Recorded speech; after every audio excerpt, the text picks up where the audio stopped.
As 1940 drew to a close, it would be the Axis powers themselves that ultimately provided the British time to recover from the horrors of the Blitz. The Italians, led by Benito Mussolini and backed by the Germans, declared war on Britain, and in September, they invaded Commonwealth forces in Egypt. The British were outnumbered and fell back, but not before putting up a spirited resistance. The Italians had to fight for every foot of desert that came under their boot. Winston Churchill said of the British withdrawal, "Our artillery took its toll of the generous targets presented to them." North Africa was not the only place where the Italians were getting into trouble. Mussolini still had dreams of dominating the Mediterranean, and in October 1940, Italy declared war on Greece. The Italians rapidly moved into the country. They thought they would walk over the Greeks. They were surprised to soon be encountering stiff resistance from their Mediterranean neighbors.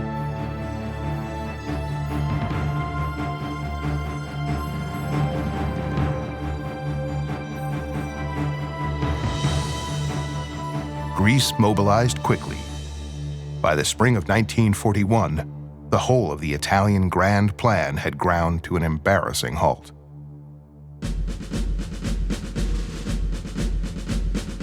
Hitler decided he would end the humiliation of his ally and unleashed another blitzkrieg in the Balkans. As the Germans turn their attention to the Greeks, the situation for the Allies begins to deteriorate. British troops are dispatched from the Middle East, but they are too few to halt the German advance. Stukas once again play a pivotal role in breaking the British and Greek defensive lines.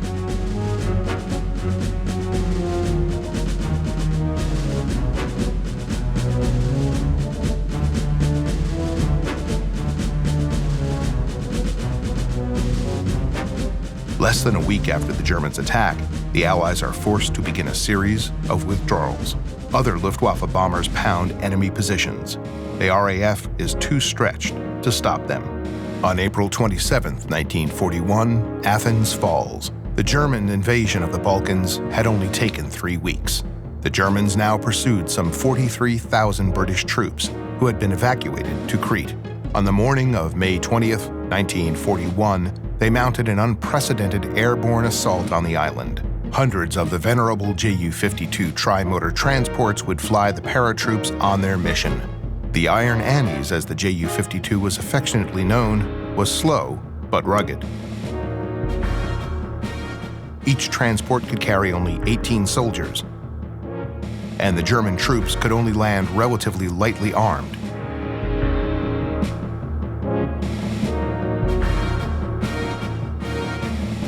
It was the first mass paratroop assault without the support of ground troops.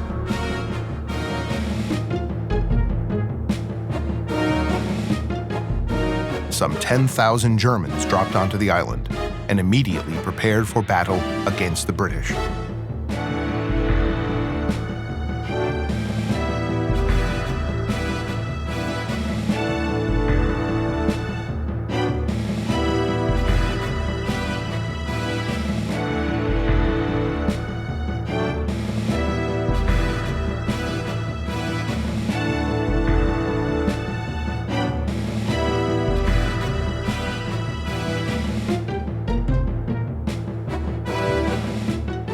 The Germans had the advantage of surprise, but losses were initially severe.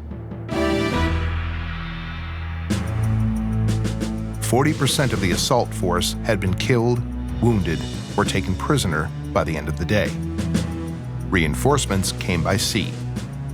Control for the island was in doubt, but the British were short of supplies.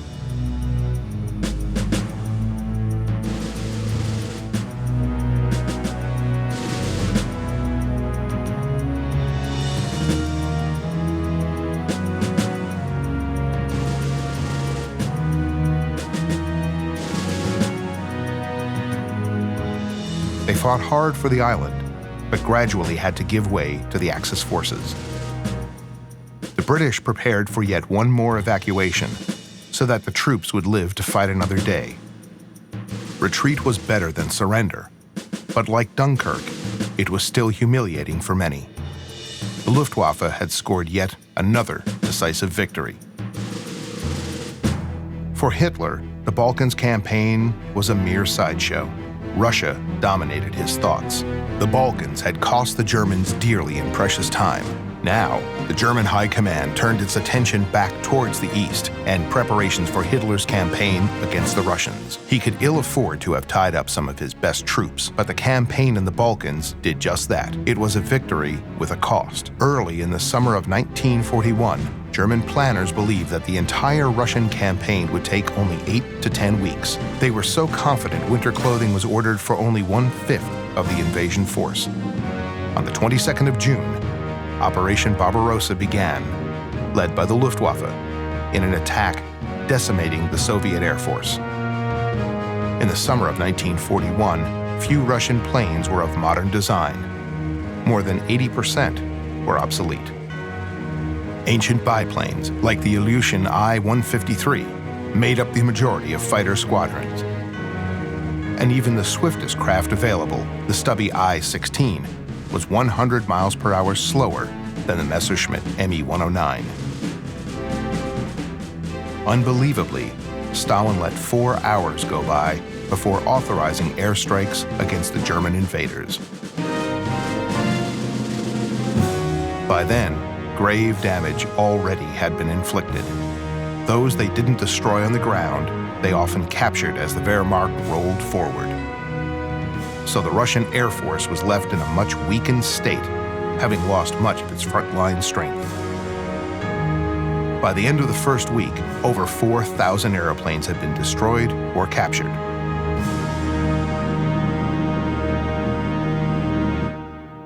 However, Russian bravery kept the Air Force in the skies against horrible odds. The modern German aircraft totally outclassed the few remaining Russian planes.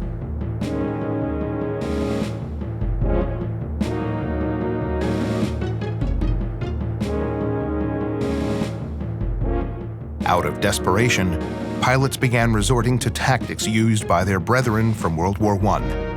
They began ramming the Luftwaffe planes.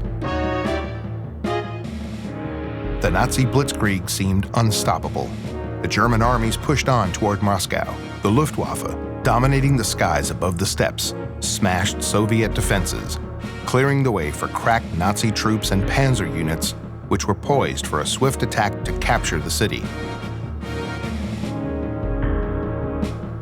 The Stuka, while an aging aircraft, proved itself yet again a very capable weapon.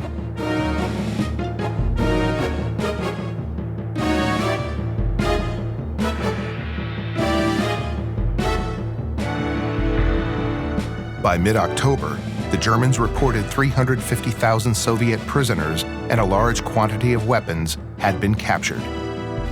In the advance, 45 Soviet divisions had been encircled. The Russians appeared doomed. In North Africa, the British had gained the upper hand. They had counterattacked the Italians and soon had them back on the run.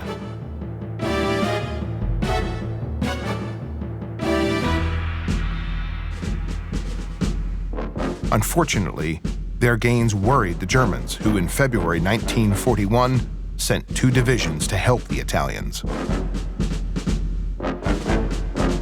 As the German reinforcements began to arrive, the Afrika Korps took shape. The German army was under the command of General Erwin Rommel. He would soon be known as the Desert Fox. Rommel intended to attack the British. He has a saying, Sturm, Zwang, Wacht, attack, impetus, wait. And this is what he intended to throw at the English enemy waiting across the desert from his new reinforced lines. Rommel launched his attack in the spring of 1941. The British troops were stunned. The Luftwaffe, along with Italian Air Force planes, dominated the skies. With little opposition, they savaged the British lines. The fighting is intense.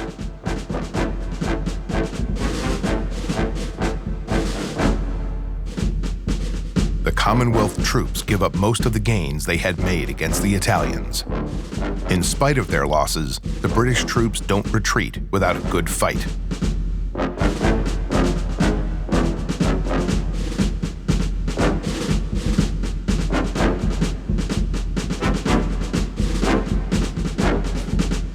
They dig in around the port of Tobruk.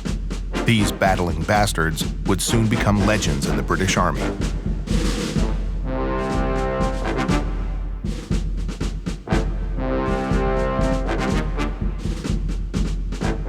A combination of the rough desert environment and a rally by the British slow the German offensive. Still, they had made deep inroads into British lines.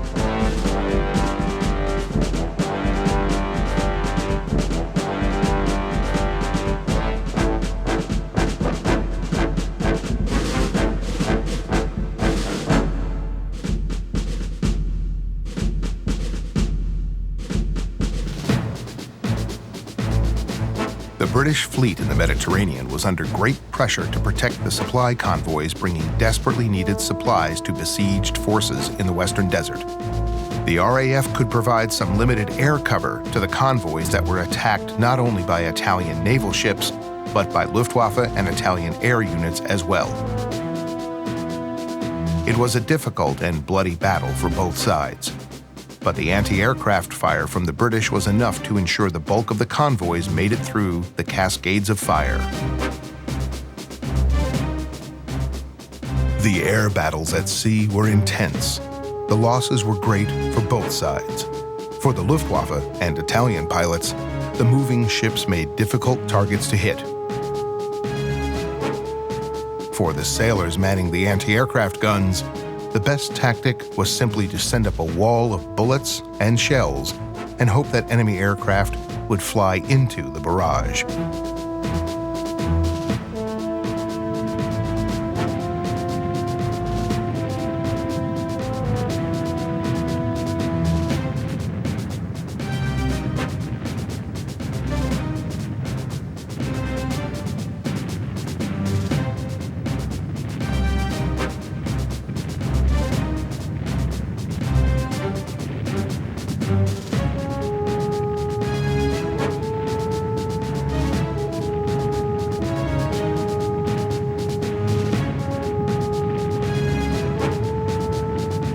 But the survival of the convoys came at a price that the people of Malta paid dearly for.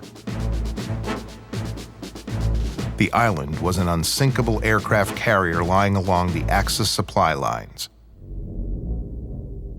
The Luftwaffe and Italian Air Force made it an early target.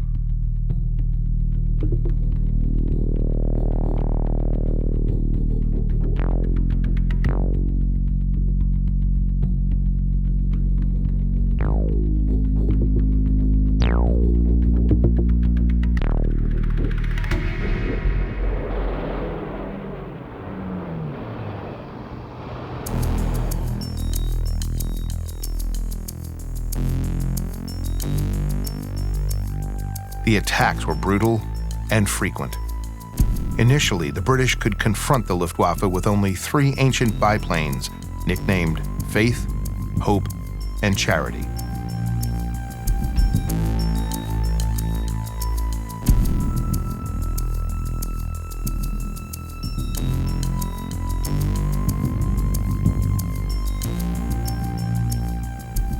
It was the land and ship-based anti-aircraft fire that made the Germans and Italians really bleed. The exchanges between the two enemies were long and brutal.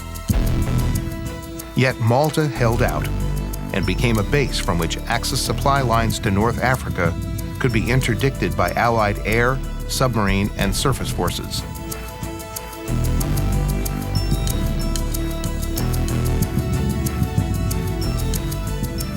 Eventually, the air raids became less frequent. Hitler needed the bombers in Russia.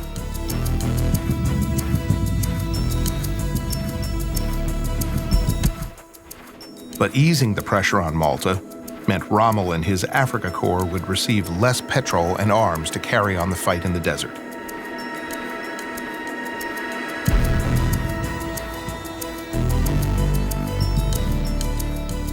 By the end of 1942, over 14,000 tons of bombs had fallen upon the 143 square miles of Malta. An average of some 99 tons per square mile was concentrated to a far greater density upon the dockyards, airfields, and inhabited places of Malta. During those 2.25 years, 1,468 civilians, or about 1 to every 200 of the population, were killed or died of injuries, and over 24,000 buildings were destroyed or damaged.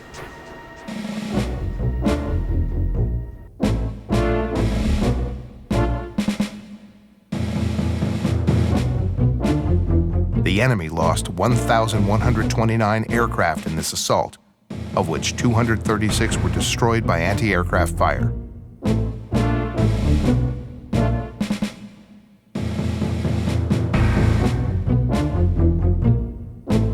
In the island's defense, 568 aircraft were lost, but for every aircraft bombed on the ground, the anti-aircraft gunners destroyed one Axis machine in the air. For every civilian killed, the Axis paid approximately one raider.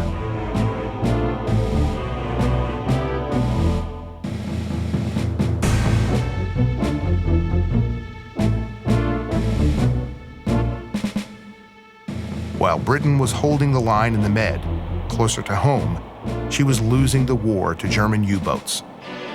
Churchill called it the Battle of the Atlantic and saw the contest there as the most crucial battlefront of the conflict.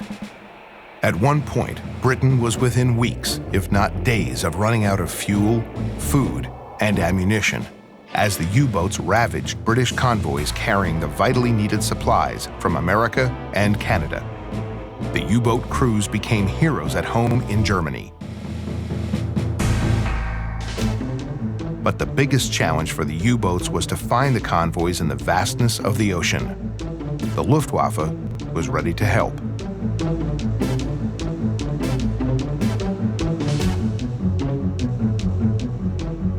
While her medium bombers lacked the range to go too far out into the Atlantic, there were enough to both seek out convoys and attack them savagely.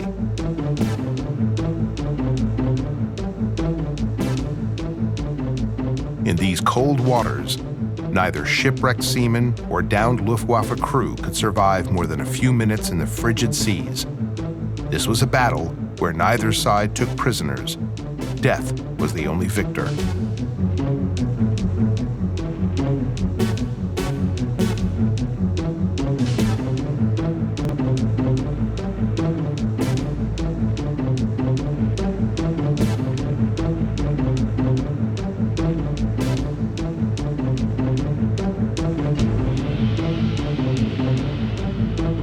Few of the merchantmen carried anti-aircraft weapons and were dependent upon escort vessels to defend them. The freighters could at best simply try to outmaneuver the attacking aircraft.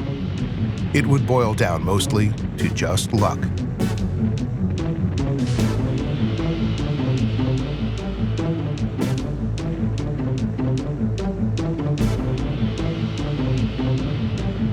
If the bombs hit the ships, they were doomed.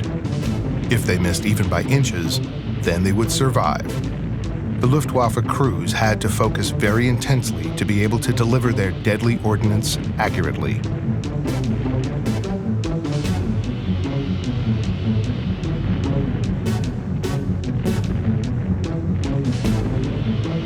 The Germans had a handful of very long-range Focke-Wulf 200 Condor aircraft based in France and Norway, which were used for reconnaissance and limited bombing runs against these ships. The Luftwaffe Condor was a derivative of the long-range civilian airliner designed before the war. In 1938, it had been the first airplane to fly non-stop from Berlin to New York. This range allowed it to cross halfway across the Atlantic, searching for convoys. Its spacious interior made it comfortable for the 5-man crew, who had to spend long hours in sub-zero temperatures searching through open windows for the Allied convoys.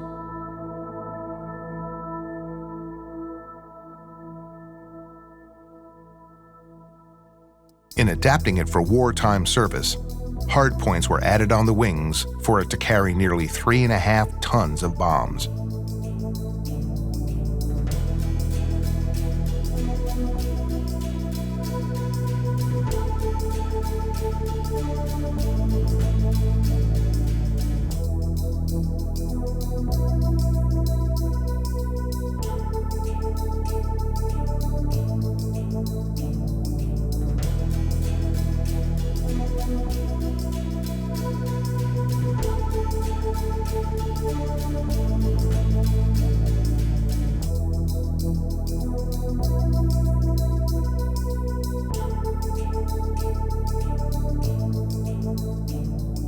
The Condor crews would sometimes have to spend many hours prowling the ocean searching for the Allied convoys.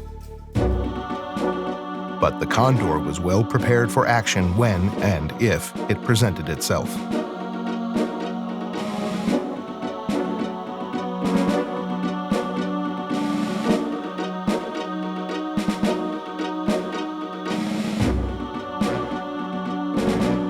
It was heavily armed with two 20mm cannons, 6 8mm machine guns, and a single 13mm machine gun. These were spread throughout the aircraft. It made for a formidable weapons platform when enemy ships came into range.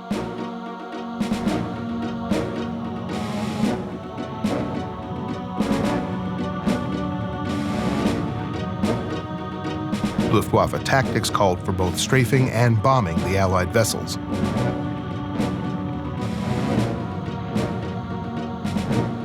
The strafing would send the ship's crews diving for cover and give the Condor crews an opportunity to then attack with their bombs. The attacks were impersonal. Neither side could see the faces of their enemies. It was a cold-blooded approach to war, but one that was necessary for the Luftwaffe.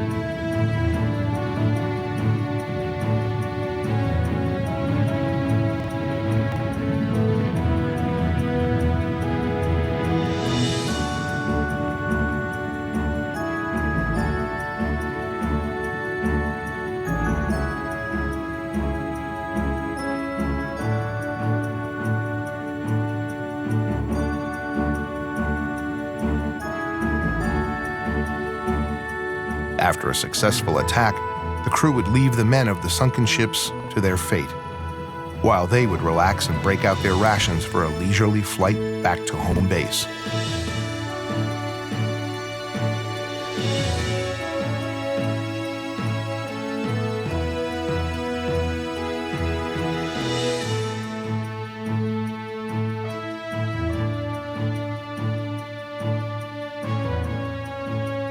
It is difficult to imagine what these men thought after the carnage they had wrought upon the men and ships that they engaged. Still, this was war.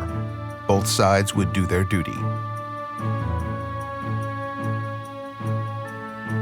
Only 275 Condors were built. Had more been deployed, they may well have tipped the balance in the U-boat war. Still, their impact was felt. Winston Churchill paid the Condor the ultimate compliment when he termed it the scourge of the Atlantic due to its contribution to the heavy Allied shipping losses by German submarines.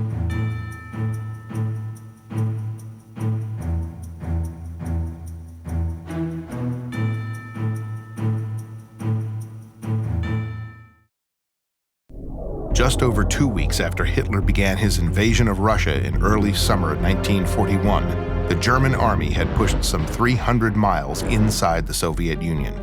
The German goal is the Barbarossa Line, which includes virtually all of Russia west of the Urals. They expected to be in Moscow before winter. Unlike early battles in the West, this time they are facing wily generals who have survived Stalin's purges. The Red officers buy time by giving up land. The Luftwaffe makes repeated attacks on Soviet positions. The Soviets continue to retreat under the aerial assault. But the invasion had been put off several weeks while Germany dealt with the Balkans. The brave but seemingly futile stand of the British in Greece will bear eventual fruit. The days the Germans lost in that battle and countless other encounters will lose them a month of warm weather. But for the moment, in the summer of 1941, they seem unstoppable. The Russians fight, fall back, then fight some more, as the Germans close on Moscow.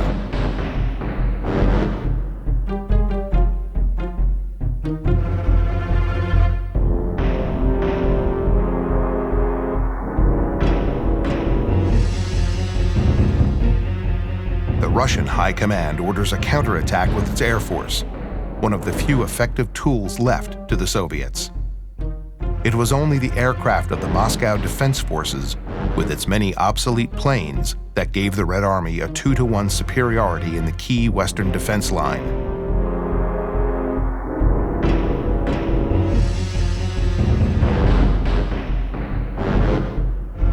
The Soviet planes hammer the Luftwaffe in the skies and on the ground, but at a price. At this moment, the fate of the Soviet Union was in the balance. The number of available Soviet aircraft continued to dwindle. Of the 800 bombers that survived the initial attack in June, only 266 remained. Still, their efforts result in stopping the Germans at the gates of Moscow.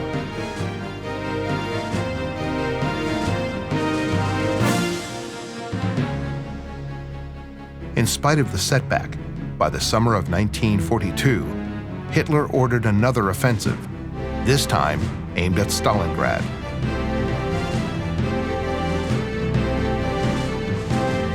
By that winter, German troops had taken much of the city, but now the Soviets were determined to seize it back. This was some of the most brutal and severe combat of World War II. The Russians broke through German lines and surrounded the city.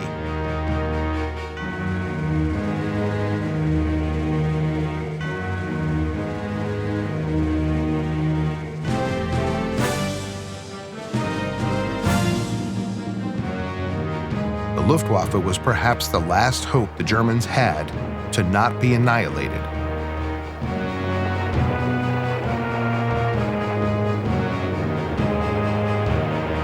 But it was beginning to show the strain of 3 years of fighting.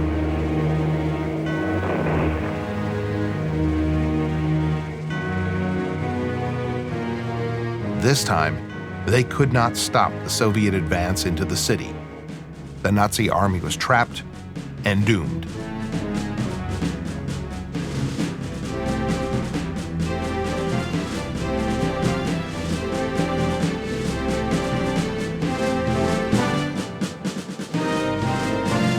The Soviet army could now deploy hundreds of anti-aircraft guns to knock down the attacking aircraft.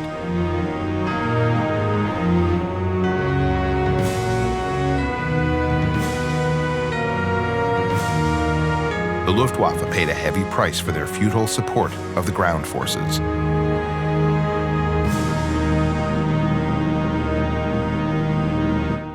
Having stopped Rommel in late summer 1942 in the Western Desert, the British build up forces for a massive counterattack. Reinforcements are brought up to the line. New equipment, such as the American Sherman tanks, are brought forward. The men are given plentiful ammunition and other stores. The new British commander, General Bernard Montgomery, is determined not to give in to Rommel, but is equally determined not to counterattack until he feels his army and air force are ready. It would only be October before Montgomery was ready to attack. But this time, the British would not have to retreat again in the desert. It began October 23rd. The final battle of El Alamein will always be remembered by history for its ferocity and singleness of purpose: to drive the Germans out of Africa. The British offensive literally ground the Germans down. The Afrika Korps could not sustain fighting for any long period of time due to a constant shortage of supplies. The Luftwaffe, having suffered so much in Russia, could do little to stem the offensive. The Germans were finally losing. Hitler ordered Rommel to stand and die if necessary, but Rommel was too good of a general to see his men slaughtered needlessly. On November 4th, he ordered a withdrawal to the west. In less than a fortnight, Rommel has lost some 32,000 men, 1,000 guns, and nearly 500 tanks. The Axis grip on North Africa was broken completely when the British and their new American allies invaded French North Africa, far behind Rommel's lines, in Operation Torch. From Morocco, Algeria, and Tunisia, the final actions would ensnare the Axis forces in a giant trap, with no escape. The Germans rushed Luftwaffe reinforcements to the new front. Generals knew this could be the beginning of the end of the Third Reich, if the Allies were not stopped. The fighting was intense. For the American pilots and ground troops, this was their first experience of being pummeled from the skies in a land war. The Yanks wavered in several key battles, but their huge logistical resources simply overwhelmed the Germans in the end.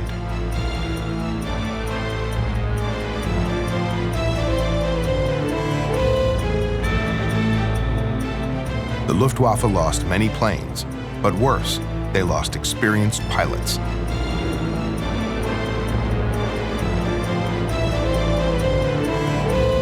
The aircraft could be replaced, but not the men.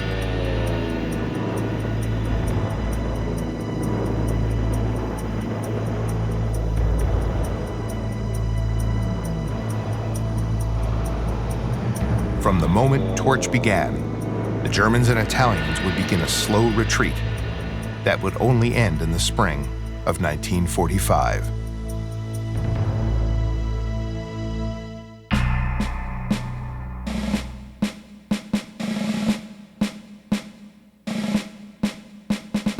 The Germans, in their withdrawal, fought tenaciously.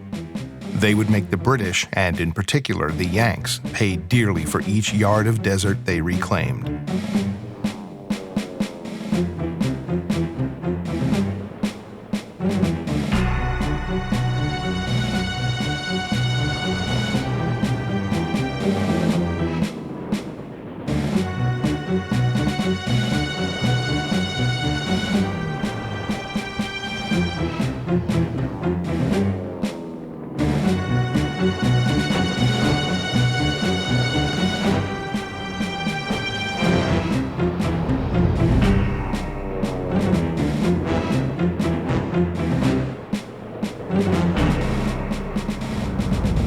The Afrika Korps was slowly being destroyed.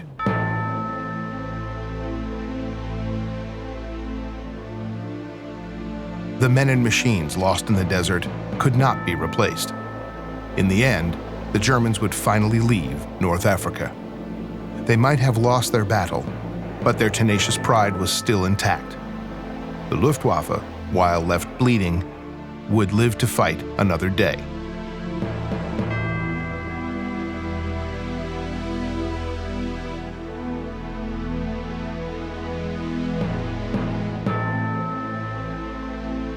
Even as the Allies were celebrating their ultimate victory in North Africa, which Churchill had termed the end of the beginning of the war, they were planning their assault on Europe. With the skies momentarily empty of enemy fighters, Allied bombers soften up landing areas in Sicily, the Allies' first stop on the bumpy road to Berlin.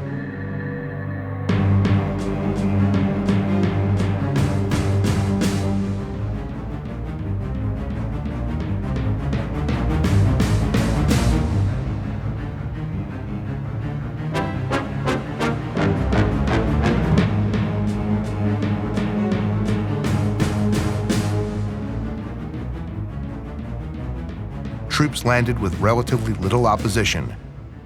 There would be more intense fighting inland, but soon the island was in Allied hands.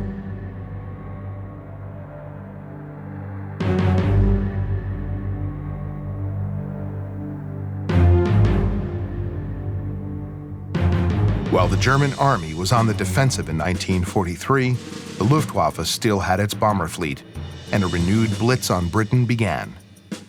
Hitler wanted to punish the British for their audacity in trying to stop his dream of world domination. The strategic impact was limited, but for those caught up in the bombing, life, once again, was hell.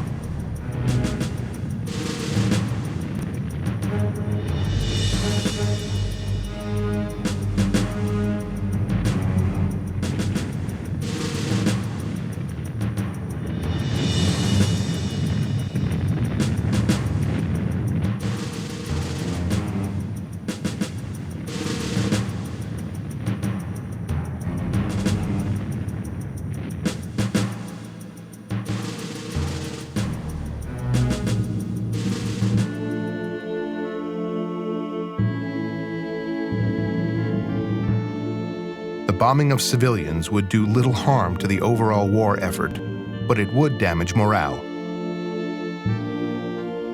By now, Britons were getting tired of the deprivations the war imposed upon them. In 1940, they were grimly determined to survive Hitler.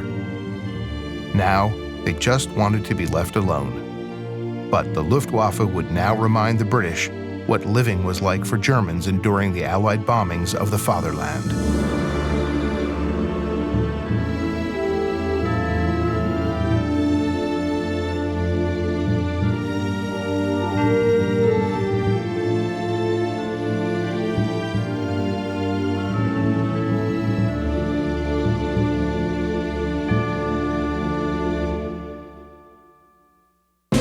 Perhaps Hitler's worst mistake of the war, aside from invading Russia, was his declaration of war on the United States in the wake of the Japanese attack at Pearl Harbor. Most Americans on the evening of December 6, 1941, wanted to stay out of the war. After the morning of December 7th, they changed their minds. The Americans must have seemed weak and powerless to the Germans, with so many ships sunk. The American anger after the devastating blow on her Pacific fleet was initially aimed at the Japanese, but Hitler's decision now meant that anger could also be directed at Germany. The Führer had grossly underestimated the industrial strength of the US. It was immediately mobilized for total war. Her assembly lines, which had so recently been producing cars and trucks for the civilian markets, now began churning out massive numbers of aircraft, ranging from fighters to bombers.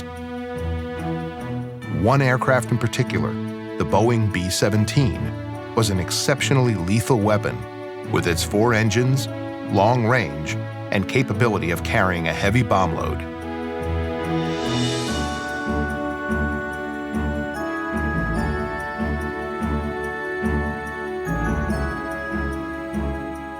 By early 1942, these would be heading to Britain, where they could strike at the heart of Germany from British bases. As the British sometimes complained, the Yanks were overpaid, oversexed, and over here.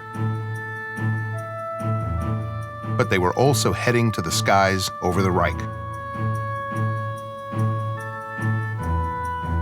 From airfields all across eastern Britain, the B-17s headed east in huge numbers.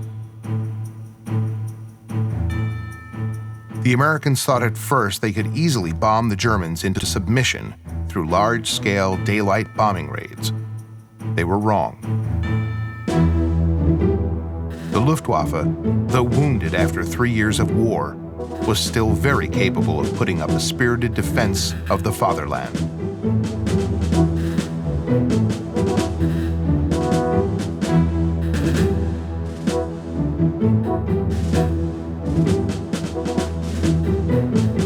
Me-109s, along with the powerful Focke-Wulf 190, took to the skies, also in considerable numbers. These pilots also had the motivation of defending their own towns and cities, as had the RAF pilots during the Battle of Britain. It would be their wives, girlfriends, mothers, and daughters who the Americans were going to bomb. The Luftwaffe would do its damnedest to stop them. The Americans had little combat experience at that point. The British had respect for the Luftwaffe. The The Yanks were about to get a bloody lesson in aerial warfare. German fighters were able to shoot down large numbers of bombers as the Americans tried to work out tactics that would overcome the Luftwaffe.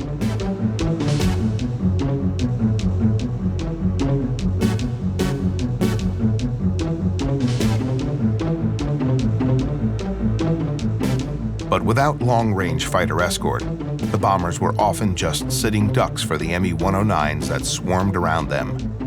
The B-17s were heavily armed and fought back.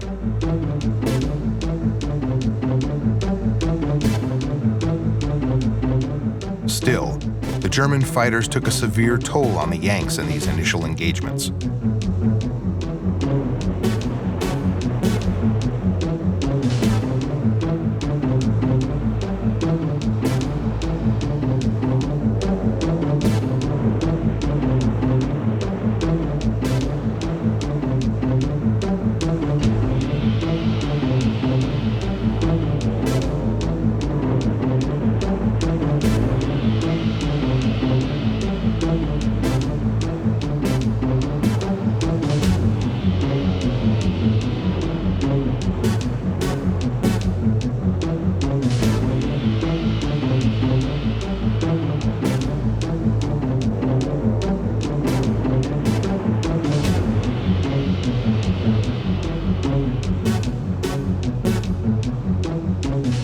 Many brave but young and inexperienced Americans would die at the hands of the older and skilled Luftwaffe pilots.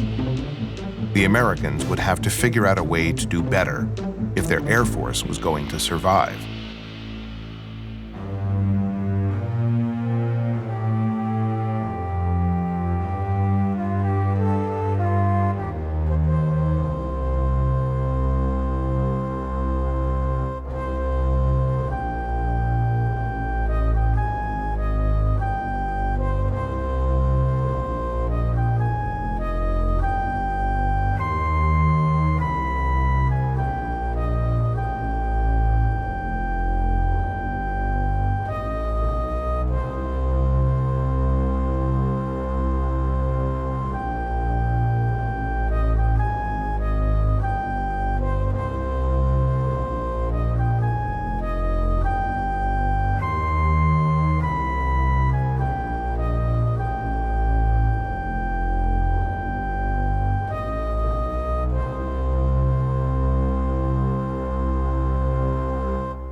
Meanwhile, in the Mediterranean, the Allies were having greater successes.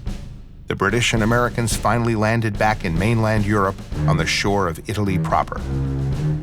With the Luftwaffe busy defending the Reich, there was little initial opposition to the Allied bombers attacking ahead of the ground forces.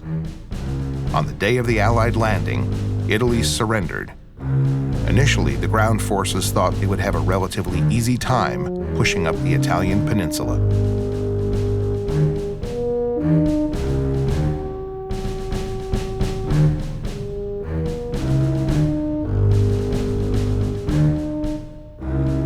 On September 8, 1943, the Allies began what they hoped is the last major operation in Italy with an amphibious landing at Salerno. They would be facing a grim surprise. The Germans have had time to reinforce their Italian units, and now it's time for the Luftwaffe to hit back.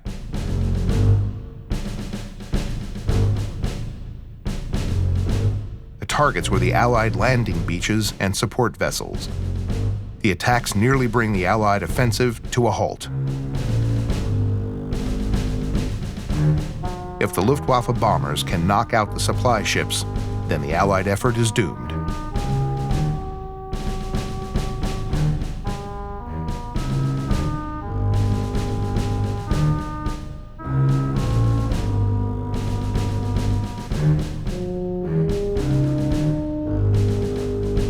The Luftwaffe strikes many ships, and the fighting along the beachheads is intense.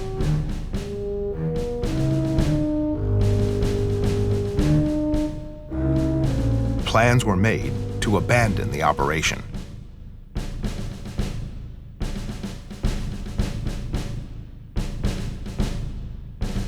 The Allies had underestimated the Luftwaffe's remaining strength. The massive ships off the beaches were easy targets for the German bombers. They were filled with both volatile fuel and ammunition.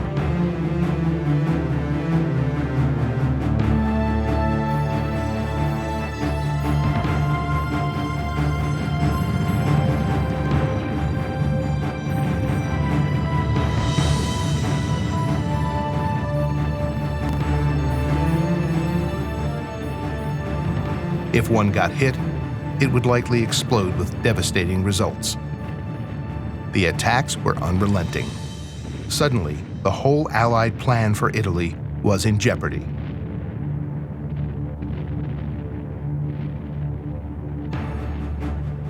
The Luftwaffe was getting its revenge for the losses it had suffered on its long and bloody retreat.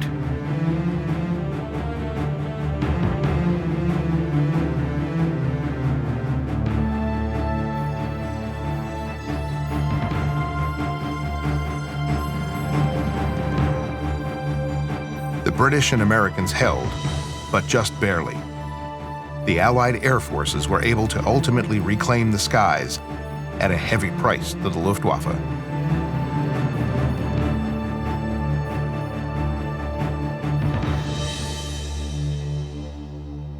As the ground forces seized German airfields, the German counteroffensive failed.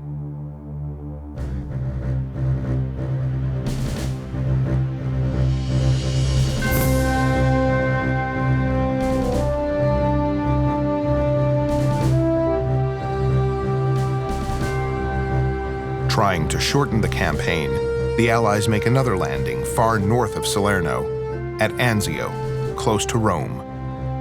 The Germans this time attack the landing ships with long-range artillery. The fire is deadly, but does not halt the landing, although Allied casualties are high.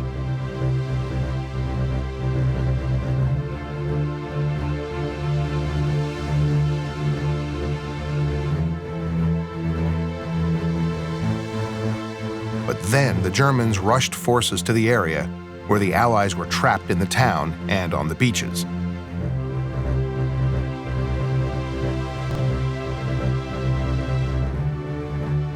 The Luftwaffe pounded the besieged troops in an operation that began to look like the trench warfare of the First World War.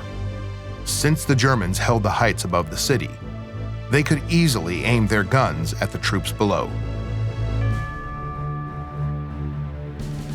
The Allies were forced to dig underground fortifications to avoid the bombs and shell fire.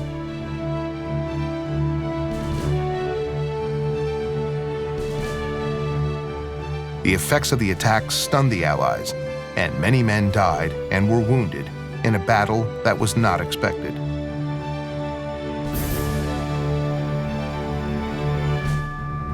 Finally, however, the deadly German offensive ran out of steam, and the armies plotted their move on Rome.